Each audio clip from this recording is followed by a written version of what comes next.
नमस्कार, मी मालोजी पाटील, दैनिक तरुण भारत. आम्ही सध्या आता कन्हेरी मठ येथील सिद्धगिरी हॉस्पिटलमध्ये आहोत.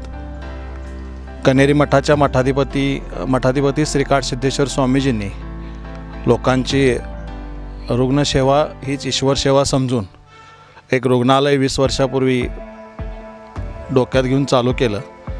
10 वर्षापूर्वीपासून या रुग्णालयाला मोठी पसंती आली. हे रुग्णालय चालू करताना गोरगरिबांना याची मदत व्हावी या हेतूने त्यांनी हे हॉस्पिटल उभा केलं. हे हॉस्पिटल उभा करताना त्यांनी खूप मेहनत घेऊन आणि या परिसराचा सगळा आढावा घेऊन हे हॉस्पिटल चालू केलं. या हॉस्पिटलच्या आजूबाजूचा परिसर इतका नयनरम्य आणि निसर्ग वातावरणात हे हॉस्पिटल उभा केलेलं आहे. या हॉस्पिटलमध्येच आत्ता एक brain specialist, double gold medalist doctor Shivshankar Marjakke हे या हॉस्पिटलला एक देवदूत म्हणूनच लाभले आणि त्यांचा फायदा श्रीकाठ सिद्धेश्वर स्वामीजींनी त्यांचा अभ्यास ओळखून त्यांना या हॉस्पिटलची ब्रेनच्या संदर्भातली मोठी जबाबदारी त्यांच्याकडे सोपवली. आता सध्या कोरोनाचा काळ मोठ्या प्रमाणात चालू आहे. गेल्या 1 वर्षापासून कोरोनाचं वातावरण, चर्चा खूप आहेत, पेशंट भरपूर आहेत. मधली लाट संपत आली अशी वाटत होती. त्यानंतर कोरोना झाल्यानंतर रुग्णाला होणारा त्रास हा खूप वेगळ्या पद्धतीनं लोक मांडत गेले. तरीसुद्धा लोकांच्या मनात एक भीती झाली की कोरोना झाल्यानंतर पुढं खूप त्रास होतो, रक्ताच्या गाठी होतात, अशा चर्चा झाल्या. ह्या संदर्भात आपण ब्रेन स्पेशालिस्ट जे सिद्धगिरी हॉस्पिटलला जे डॉक्टर आहेत शिवशंकर मर्जक्के यांच्याकडूनच आपण ब्रेन संदर्भात आणि कोरोनाचा इफेक्ट काय ब्रेनवर होतो का याची माहिती आपण त्यांच्याकडूनच जाणून घेऊ. नमस्ते. आम्ही हे कोविडचं हे काळ आम्ही भरपूर वर्षापासून मी बघत आहे. ऑलमोस्ट जेव्हा इंडियामध्ये जे व्हायरस आला इट वॉज ऑलमोस्ट लाईक जानेवारी 2020, म्हणजे 9 इयर इन एप्रिल, म्हणजे ऑलमोस्ट एक 16-17 महिने झाला हे इंडियामध्ये आणि अक्रॉस द वर्ल्ड कोविड एक भरपूर मोठी तांडव करून टाकलं आहे. आणि सगळ्यांना माहिती आहे की हे मेनली जे अफेक्ट करतं आहे ते लंग्स आहे, म्हणजे आमचं फुफ्फुस. आणि त्याच्यामुळे निमोनिया होतं आहे आणि मोस्ट ऑफ द पेशंट्सला ऑक्सिजन कमी पडतं आहे आणि त्याच्यामुळे इफेक्ट होऊन भरपूर पेशंटला जीव गमावा लागतात. आणि ह्याच्याबद्दल लोकांना भरपूर माहिती आहे. पण हे जे लंग्स सोडून म्हणजे अदर सिस्टम्स, अदर ऑर्गन्स जे अंग आहे त्याच्यावर कुठं काय इफेक्ट करू शकतं आहे ह्याचं जे लोकांना ह्याचं जास्ती माहिती नाही आहे. आणि ह्याचं कॉम्प्लिकेशन्स मेंदूमध्ये भरपूर आहे. आणि आता तुम्हाला सांगायला गेलं तर ब्रेन आणि स्पाईन जे आहे ते बॉडीचं एक मुख्य अंग आहे. ते कंप्लीट बॉडीला कंट्रोल करणारा ब्रेन आणि स्पाईन असतं, त्याला मी सेंट्रल न्यूरल सिस्टम म्हणतो. आणि कंप्लीट बॉडीला ते पेरिफरल नर्वस सिस्टम, म्हणजे सेंट्रल म्हणजे काय ब्रेन आणि स्पाईन, आणि तिथून जे वायर येतात ते पेरिफरल नर्वस सिस्टम जे कंप्लीट बॉडीला कंट्रोल करतं आहे, मेंदूतनं सिग्नल्स जे बॉडीला जात आहे. आणि ह्याच्यावर पण हे व्हायरसेसचं भरपूर मोठं इम्पॅक्ट्स आहे. त्यात आम्ही बघायला गेलं तर मेंदूचं बाहेरपासून आम्ही आत जाऊया.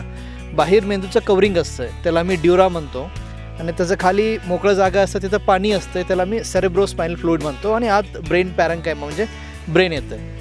आणि भरपूर पेशंटला मेनिंजायटिस होतात, म्हणजे ब्रेनचं कवरिंगला इन्फेक्शन होतं आहे आणि ब्रेनचं कवरिंगला इन्फेक्शन होऊन ते आत स्प्रेड, ब्रेनचं इन्फेक्शन स्प्रेड होते, स्पायनल कॉर्डला पण जातं आहे. आणि तसंच एनकॅफ्लायटिस म्हणून होतं, म्हणजे ब्रेनचं आतलं जे कवरिंग असतं त्याला मी पयामार्टर आणि ॲर्कवाड म्हणतो, त्याला पण इन्फेक्शन होऊन त्याला मी एनकॅफलायटिस म्हणतो.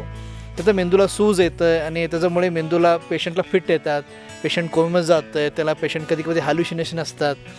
आणि कधी पेशंटला त्याच्यामुळे आत स्ट्रोक होतात. स्ट्रोक म्हणजे असं आहे की मेंदूला रक्त पोचत नाही, रक्तवाहिनी ब्लॉक होतं आहे आणि पुढचं मेंदूला ते रक्त पोचत नाही म्हणून मेंदू खराब होऊन जातं आहे. हे स्ट्रोक आम्ही नॉर्मली जे बघतो ते 50-60 इयर्समध्ये आम्ही स्ट्रोक बघतो, आम्ही ज्याला लकवा म्हणतो. आणि हे जे आहे तिथं रक्त पोचत नाही आहे. मग हे असं का होतं आहे, कोविडमध्ये का स्ट्रोक होतं आहे? ह्यात असं आहे की बाबा आम्ही जसं बघितलं आहे निमोनिया जे आहे ते लंग्समध्ये जे फुफ्फुस आहे आमचं त्यात particular component of the lungs ते ब्रीदिंगमध्ये पार्टिसिपेट करू शकत नाही का, म्हणजे त्याला इधर वाहिनी ब्लॉक होतात, म्हणजे शुद्ध झालं रक्त ते बाहेर येत नाही आहे, नाहीतर त्याला लंग्सलाच रक्त पोचत नाही आणि थोडी मेंदू खराब होतं आणि ह्याच्यामुळे निमोनिया होतं आहे. आणि ते रेस्पिरेशनमध्ये ते पार्टिसिपेट नाही केलं तर थोडा पार्ट ऑफ जे लंग्स जे आहे ते डॅमेज होतं आहे आणि असं होऊन हायपोक्सिया होतं, म्हणजे ऑक्सिजनचं लेवल बॉडीमध्ये कमी होतं. तसंच एक्झॅक्टली सेम प्रक्रिया होतं बॉडी पार्टमध्ये पण. म्हणजे जेव्हा हे मेंदू जे आहे ते बॉडीचं सगळ्यात जास्ती ऑक्सिजन आणि ब्लड कन्झ्युमिंग पार्ट आहे. तसं बघितलं it is a smallest organ. भरपूर लहान मेंदू आहे. मेंदू जे आहे लहान आहे बाकी बॉडीचं कम्पॅरिझनमध्ये, पण मेंदू कंप्लीट बॉडीचं 25% ब्लड जे आहे ते मेंदूला जातं. आणि त्याच्यामुळे ते पोचतं आहे कसं, ते रक्तवाहिनीमुळे तिथं पोचतं आहे. आणि त्याला शुद्ध रक्त असतं ते हार्टनं मेंदूला जातं आहे, शुद्ध रक्तवाहिनी. आणि जे वापरलेलं रक्त आहे ते अशुद्ध रक्तवाहिनीनं खाली येतं आहे. आणि हे दोन्ही शुद्ध आणि अशुद्ध रक्तवाहिनी आहे त्यात रक्ताची गोठली तयार व्हायची शक्यता असते. त्याला आम्ही थ्रॉम्बोसिस म्हणतो. थ्रॉम्बोस म्हणजे काय की रक्तवाहिनीमध्ये रक्त आहे, त्यात ब्लड कॉम्पोनेंट्स आहे. व्हाईट ब्लड सेल्स, पांढऱ्या पेशी, रेड ब्लड सेल्स, प्लेटलेट्स आणि कोॲग्युलेशन फॅक्टर्स आणि ब्लिडिंग फॅक्टर्स म्हणून असतात. जे कुठं तर कट झालं तर ते कसं ब्लॉक करायचं, बंद करायचं, ह्याच्यासाठी प्लेटलेट असतं, कोॲग्युलेशन फॅक्टर्स असतात. आणि तसंच जेव्हा रक्तवाहिनीमध्ये जे ब्लड सर्क्युलेशन होत असतं ह्याच्यावर कुठं तर हे कॉम्पोनंटमध्ये हे कोविडचं इफेक्ट होतं आहे आणि ते रक्तवाहिनीमध्ये रक्त घट होतं आहे. रक्त घट झालं तर ते ब्लॉक झालं तर रक्त पुढं पोचणार नाही आहे. हे शुद्ध रक्तवाहिनीमध्ये ब्लड ब्लॉक झालं तर पुढचं जे पण ब्रेन आहे तिथं ब्लड पोचायला पाहिजे होतं ते पोचत नाही आहे आणि पुढचं मेंदू डॅमेज होतं. आणि ते डॅमेज बॉडीचं असं आहे की भरपूर भरपूर रक्त जास्ती लागतं आहे आणि 3 मिनिट ते 3 तास मॅक्झिमम ते बॉडी सस्टेन करू शकते ब्रेन. त्याच्यापेक्षा जास्ती ब्लड नाही पोचलं तर ते ब्रेन परमनंटली डॅमेज होतं. आणि असं होऊन आम्ही त्याला स्ट्रोक म्हणतो. म्हणजे त्याला ब्लड पोचत नाही आहे आणि ते ब्रेन डॅमेज होतं आहे आणि जे पार्टला रक्त पोचलेलं नाही आहे ते ब्रेन फंक्शन्स कमी होतात. म्हणजे आता हात पायाचा जागा ते भागात असेल तर हात पाय जात आहे, लकवा होतं आहे. आणि डोळ्याचं भाग पण मेंदूमध्ये असतं आहे, ते गेलं तर दिसायचं बंद होतं आहे. आणि बोलायला स्पीच एरिया म्हणून असतात, तिथं रक्त पोचायचं बंद झालं तर स्पीच स्प्रॉस होतं, म्हणजे बोलायला येत नाही आहे, बोलायला समजायला येत नाही आहे. हे आहे जेव्हा शुद्ध रक्तवाहिनी ब्लॉक होतात. आणि आता मोस्ट कॉमन जे आहे अशुद्ध रक्तवाहिनी ब्लॉक व्हायची शक्यता जी आहे त्याला आम्ही कॉर्टिकल वेन थ्रॉम्बोसिस म्हणतो, CVT. त्यात काय होतं की अशुद्ध रक्तवाहिनी ब्लॉक होतं. म्हणजे शुद्ध रक्त वर तर जात आहे भरपूर प्रेशरमध्ये आणि मेंदू वापरल्यानंतर ते अशुद्ध रक्त जे खायला यायला पाहिजे ते रक्तवाहिनी ब्लॉक होतात. म्हणून काय होतं की त्यात प्रेशर ग्रेडियंट क्रिएट होतं आहे आणि ते रक्त बाहेर जात नाही आहे. आणि कधी कधी मध्ये जे रक्तवाहिनी आहे ते फुगतात आणि फुटतात आणि त्याच्यामुळे रक्तस्राव होतं. असंच रक्तवाहिनी जे शुद्ध रक्तवाहिनी ते पण फुटून रक्तस्राव होईल आणि अशुद्ध रक्तवाहिनी हे फुटून रक्तस्राव होईल. ह्याच्यामुळे पेशंटला परत ब्रेन फंक्शनमध्ये व्यत्यय होतं आहे, कधी कधी पेशंटला फिट्स येत आहे. तसंच हे जे आहे जे CVT आहे कॉर्टिकल वेनस थ्रॉम्बोसिस हे भरपूर कॉमन आहे. तसंच अशुद्ध रक्तवाहिनीचं हे प्रॉब्लेम झालं, शुद्ध रक्तवाहिनीमुळे रक्तस्राव होतं आणि स्ट्रोक पडतं आहे. ते त्याच्यापेक्षा थोडं कमी आहे. आणि दुसरं बेल्स पाल्सी मी म्हणतो. बेल्स पाल्सी म्हणजे असं तोंड वाकडं होतं आहे. तोंड वाकडं व्हायला काय आहे की हे मेंदूतनं येणारा एक मेन नर्व आहे जे 7th cranial म्हणतो, त्याला कुठं तर सूज आलं तर ते तोंड वाकडं होतं आहे, मी त्याला बेल्स पाल्सी म्हणतो. ते पण भरपूर कॉमन आहे. तसंच गुलियन बॅरल सिंड्रोम म्हणजे GBS म्हणून आहे, गुलियन बॅरल सिंड्रोम. हे जे आहे त्यात काय होतं की स्पायनल कॉर्ड आणि त्यातनं बाहेर येणारे जे नर्व्ज आहे त्याचं वरचं कोटिंग निघतं. कोटिंग निघल्यामुळे ते ब्रेन जे पण संवेदना खाली पाठवतं आहे ते मसल्सला भेटत नाही आणि पायाचं ताकद कमी व्हावं लागतं. आणि तसंच वरच्या भागात गेलं तर हाताचं पण ताकद कमी व्हावं लागतं आणि लघवी संडासला पण त्रास होतं.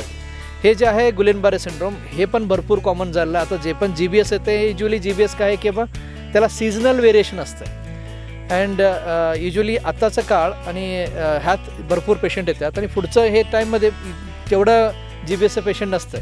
पण कोविडमुळे भरपूर पेशंटला GBS पण होतं. तसंच मेंदूमध्ये हे जरा स्पायनल कॉर्डचं, नर्वचं आणि तुम्ही ऐकलं असणार की भरपूर लोकांना टेस्ट जातं आहे. टेस्ट जे आहे असं नाही की टेस्ट जे आहे टेस्टचं जे पण बर्ड्स आहे ते मेंदूला त्याचं रिसेप्टर्स असतात आणि मेंदू त्याला डिटेक्ट करते हे कसला टेस्ट आहे, स्मेलला आहे. आणि त्याच्यामुळे हे किमो रिसेप्टर्स आहे आणि ह्याच्यावर पण कोविडचं अटॅक झाल्यामुळे भरपूर लोकांना टेस्ट जातं आहे, स्मेल जातं आहे, चव जातं आहे. हे भरपूर कॉमन आहे. हे पण कोविडचा एक भागच आहे. असं भरपूर ब्रेन आणि स्पाईनमध्ये कोविडचं प्रॉब्लेम्स आहे आणि त्याच्यामुळे भरपूर पेशंटला रिकव्हरी झाल्यानंतर पण ह्याचा प्रॉब्लेम्स येतं आहे आणि त्याच्यामुळे त्यांना ॲडमिशन करावं लागतं आणि काही लोकांना इव्हन जीवाला पण धोका होतं. आणि ह्यात काय आहे की बाबा करायचं काय मग ह्यानं काय करू शकतं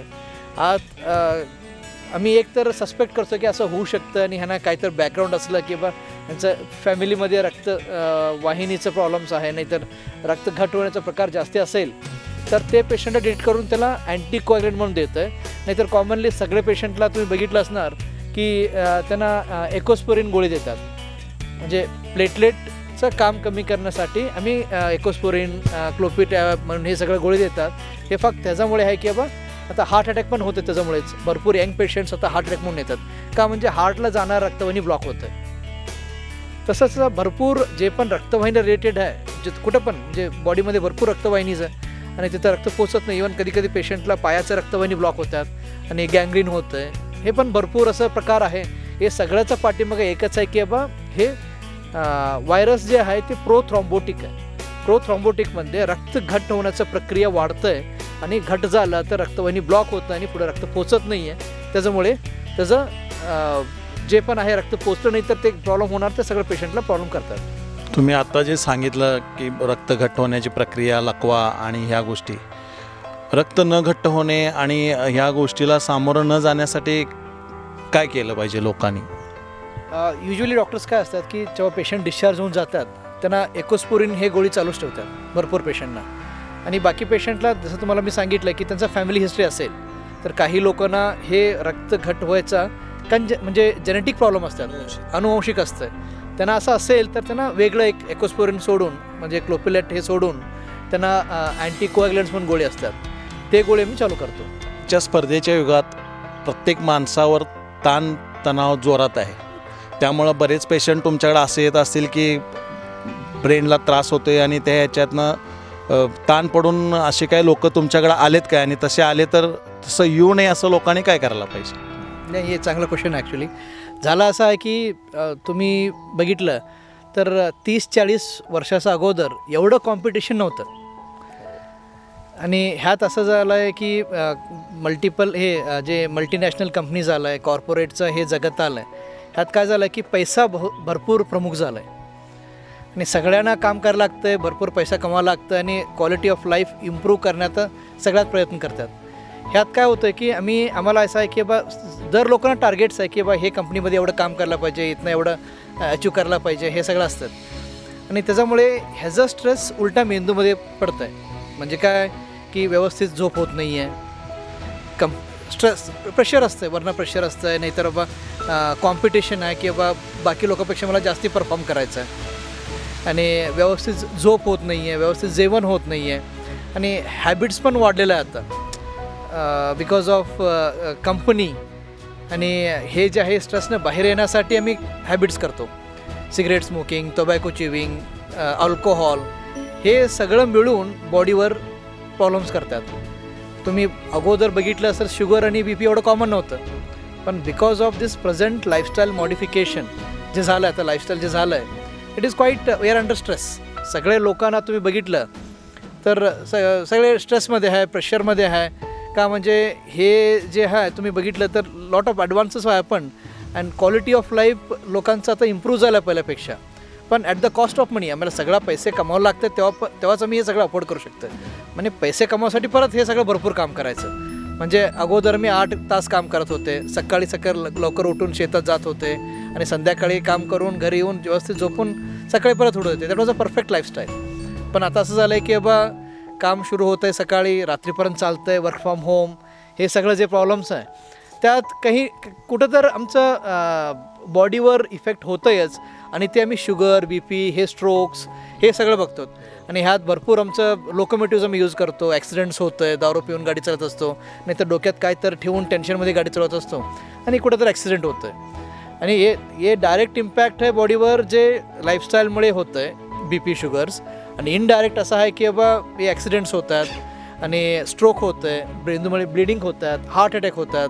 हे सगळं आता भरपूर कमी व्हायला पाहिजे होत चाललं आहे. जे ॲक्च्युली ते 50-60 वयात जे व्हायला पाहिजे होतं ते 30-40 वयात आता व्हायला लागलं आहे का म्हणजे it is because of lifestyle आणि प्रेझेंट वर्किंग स्टाईल. त्याच्यामुळे डायरेक्ट और इनडायरेक्टली हे आमचं मेंदू आणि मणक्यावर कुठंतरी इजा होतंयच.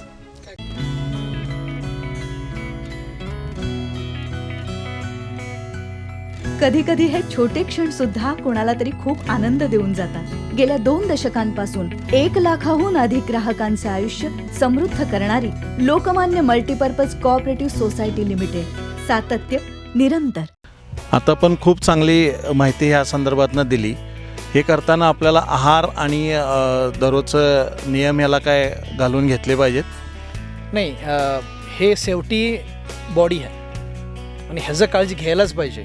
काय की हेच it is pulling us from birth to death. आणि ह्याचं काळजी व्यवस्थित आम्ही घेतलं, व्यवस्थित जेवण केलं आणि व्यवस्थित झोप झालं आणि अननेसरी बॉडीवर प्रेशर न घेता काम केलं तर ह्याचं लॉंगेविटी वाढतं आहे. आणि आम्हाला काय आहे की आता पैसा प्रामुख्य झाला आहे. पैशासमोर आमचं बॉडीचं हेल्थ आम्ही कॉम्प्रोमाइज करतो आणि ह्याचा लाँग टर्मवर इफेक्ट आमच्या बॉडीवर होत आहे. सगळं पैसे घेऊन पण असं नाही की बाबा तुम्हाला ट्रीटमेंट घ्यायला पैसा घालाच लागणार आहे आणि त्याचा जे पण उलटा परिणाम आहे तर मला अनुभव लागणार. म्हणून असं आहे की बाबा जे पहिल्या काळाचं जे होतं, अर्ली मॉर्निंग जे उठत होते, लवकर झोपत होते, early in the bed and early to sleep, हे जे होतं तेवढंच परफेक्ट लाईफस्टाईल. आणि प्रॉपर टाईममध्ये जेवण व्हायला पाहिजे आणि हेल्दी फूड्स पाहिजे. आता झालं आहे की तुम्ही बघितलं तर भरपूर आम्ही जे जेवण खाणं जे आहे आमचं टायमिंग पण बिघडलं आहे आणि जेवण करायच्या पद्धती पण बिघडलेलं आहे. आता अगोदर आम्ही पोट भरण्यासाठी जेवत होतं, आता पेट भरण्यासाठी म्हणजे पैशाचं कमी नाही आहे. आता आम्ही खातो टेस्टसाठी आणि टेस्टसाठी किती पण खाल्लं काही पण खाल्लं तर कमीच आहे. आणि आम्ही खाताना आम्हाला हे विचार करायला आहे की हे हेल्दी आहे काय, ह्याच्यामुळे माझा बॉडीवर परिणाम होणार आहे काय, हे आम्हाला बघून आम्हाला डिसिजन घ्यायला लागणार आहे. आणि हे डिसिजन जे आमचं लाईफ आणि आमचं लाईफस्टाईल आणि आमची हेल्थ हे भरपूर इम्पॉर्टंट आहे. की ह्यात पहिला काय पैसे प्रामुख्य आहे की आमचं हेल्थ प्रामुख्य आहे. त्याच्यामुळे आम्ही म्हणतो की हेल्थ इज वेल्थ. तुम्ही किती पण पैसे कमवलं पण तुमचं हेल्थ चांगलं नसलं तर सगळं वेस्ट आहे. डॉक्टर बोलले की पैसे महत्त्वाचे नाहीत तर आपली तब्येत महत्त्वाची आहे.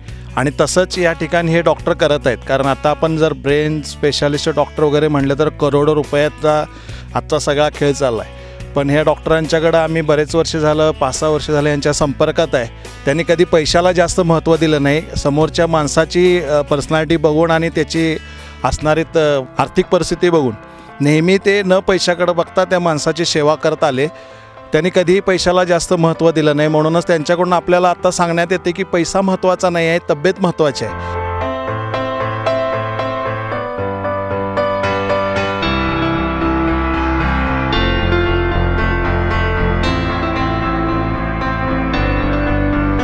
लाट होऊन गेली, परत दुसरी लाट आली असं ऐकतोय, तिसरी लाट जोरात आली.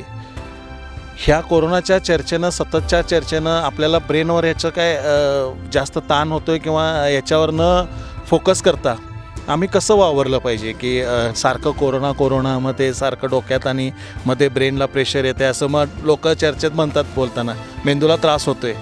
तर ह्या चर्चेनं असं काय होईल किंवा असं यातनं मुक्त होण्यासाठी आपण एक ब्रेन स्पेशालिस्ट म्हणून काय सल्ला द्याल? नाही, टायमिंगच असं आहे की आमचं जे जनरेशन आहे हे प्लेगवर होऊन गेलेलं आहे. आम्ही ऐकलं होतं पण आम्ही बघितलेलं नाही आहे. हे प्लेगसारखंच हे कोविड पण आहे. हे एक एपिडेमिक आहे आणि पॅन्डेमिक होऊन झालेलं आहे. आणि फक्त आम्हाला नाही आहे, कंप्लीट वर्ल्ड म्हणजे जगातल्या सगळ्या लोकांना ह्याचा प्रॉब्लेम बसलेला आहे, ह्याचा धक्का बसलेला आहे. आणि वी आर नॉट प्रिपेअर्ड, म्हणजे वी आर कॅच अनअवेअर्ड. म्हणजे असं आहे की आम्हाला माहीतच नव्हतं की एवढं भयंकर आहे. आणि मीडियामुळे आणि न्यूजमुळे आणि आम्ही जे वाचन जे करतो त्याच्यामुळे आम्हाला काहीतरी समजून आलं, पण ते किती खरं आहे किती खोटं आहे आणि ती नेमकी काय आहे हे लोकांना अजूनपर्यंत क्लिअर नाही आहे. म्हणून भरपूर लोकांना ह्याच्यामुळे काम पण गेलं आहे आणि कामवर जाऊ शकले नाही. फायनान्शियली ते अफेक्टेड आहे आणि त्याच्यामुळे पण त्यांचा मेंटली परिणाम होत आहेच. असं काय आपल्याकडं ह्या 2 वर्षात कोविडमुळं हे पेशंट आले आणि तो थोडं ब्रेनचं ऑपरेशन कोविड झालेलेचं वगैरे असं काय केलं आहे आपण? कोविड होऊन गेलेल्या पेशंटला ब्रेन ट्युमर्स, मेंदूमध्ये रक्तस्राव झालेला पेशंट्स, मेंदूच्या आत रक्तस्राव झालेला पेशंट्स आम्ही ऑपरेट केलेलं आहे. पण हे जे आहे तुम्ही जे सांगत आहे की हे न्यूज ऐकून हे घाबरून जे पेशंटवर इफेक्ट झाला ते मेंटल इफेक्ट झाला आहे. भरपूर पेशंट डिप्रेशनमध्ये गेलं आहे, भरपूर पेशंट डिप्रेशनमध्ये घेऊन सुसाईड पण करून घेतलेला आहे. मला कोविड झालं आहे काय, तुम्ही पेपरमध्ये नाहीतर न्यूजमध्ये बघितलं असणार की बाबा लोक त्यांना वाटतं की बाबा त्यांना कोविड झालं आहे, नाहीतर कोविड होणार काय. आणि कोविड सायकोसिसमुळे डिप्रेशनमध्ये जातात आणि काही लोक सुसाईड पण करून घेतलेलं आहे. हे एक फोबिया झालं आहे. भरपूर लोकांना फोबिया आहे की बाबा हे असं केलं तर होणार का तसं केलं तर होणार, की मला झालं तर माझं घरच्या लोकांना सगळं होणार, माझ्या बाळाला होणार काय, असं होऊन लोकांना क्लिअर त्याचं माहिती नाही आहे. मला असं वाटतं आहे की हे जे भीती आहे ह्यातनं main prevention is better than cure. म्हणजे होण्यापूर्वीच आम्हाला काय करायचं आहे त्याला मी प्रिव्हेन्शन म्हणतो. मग प्रॉपर मास्क वापरणे, सोशल डिस्टन्सिंग, गॅदरिंग्स न करणे, प्रॉपर हँड सॅनिटायझेशन हे करणे, आणि जे पण गव्हर्नमेंट आम्हाला सांगतात ते रूल्स प्रॉपरली मी फॉलो केलं तर गव्हर्नमेंट्सला अपडेट असतात. हे सेकंड वेव्ह येणार आहे हे गव्हर्नमेंटला माहिती होतं आणि त्यांनी त्याच्याबरोबर आम्हाला सांगत होते. ते रूल्स फॉलो करणे आमचं जबाबदारी आहे आणि आमच्यासाठी आहे. कोरोनाच्या काळात बरेच पेशंट असे तुमच्याकडे आले असतील की ब्रेनचं ऑपरेशनचं किंवा रक्ताची गाठ झालेली, रक्तस्राव झालेलं, त्या काळात तुम्ही ऑपरेशन केली? हां, कोरोनाच्या काळात आमचं म्हणजे मोस्ट ऑफ द पेशंट्स आमच्याकडे जे पोचलं आहे ते त्यांना कोरोना होऊन थोडी दिवस झालेलं आहे. म्हणजे कोरोना झालं होते त्यातनं रिकव्हरी झालं आहे आणि आता 1 महिना झाला, नाहीतर 15 दिवस झाला, असं भरपूर पेशंट आमच्याकडे येतात. नाहीतर कधी कधी काय असतं की आम्ही अँटीबॉडी टेस्टिंग करतो. पेशंटला माहितीच नव्हतं की त्यांना कोरोना झालं होतं पण त्यांचं अँटीबॉडी पॉझिटिव्ह येतात. असं भरपूर पेशंट्स आता कम्युनिटीमध्ये आहे. भरपूर कम्युनिटी स्प्रेड तेव्हा होतं, आता सेकंड वेव्ह आहे अजून पण आहे आणि हे हळूहळू पेशंट ह्याचं संबंधित येणारच आहे. आणि कोविडचं पेशंट आलं तर आम्हाला ऑपरेशन करायलाच लागणार. गरज आलं तर PPE किट आणि हे जे पण प्रिकॉशन्स घेऊन लाईफ सेविंग ऑपरेशन करायला लागणार आहे. तसे का ऑपरेशन केले आपण? आतापर्यंत तर झालं नाही आहे पण झाल्यानंतर मी केलेलं आहे. 2019ला जे तुम्ही ऑपरेशन केलं म्हणजे कोविड नावच नव्हतं त्यावेळेला तुम्ही ऑपरेशन केले आणि आता 2021ला जे कोविड आलं त्यानंतर काय ऑपरेशनचा ओघ आहे तसा आहे काय कमी आलं थोडं? नाही, ब्रेन आणि स्पाईनचं जे डिसीजेस आहे ते चालूच आहे. म्हणजे ब्रेन ट्युमर्स होत आहे, चक्ती सरकतं आहे, ॲक्सिडेंट होतं आहे ज्यामुळे हेड इंजुरीज होते आहे, स्पाईन इंजुरीज आहे, ह्यात काही कमी झालेलं नाही आहे. जेवढं पेशंट अगोदर पण होते आता पण तेवढंच आहे.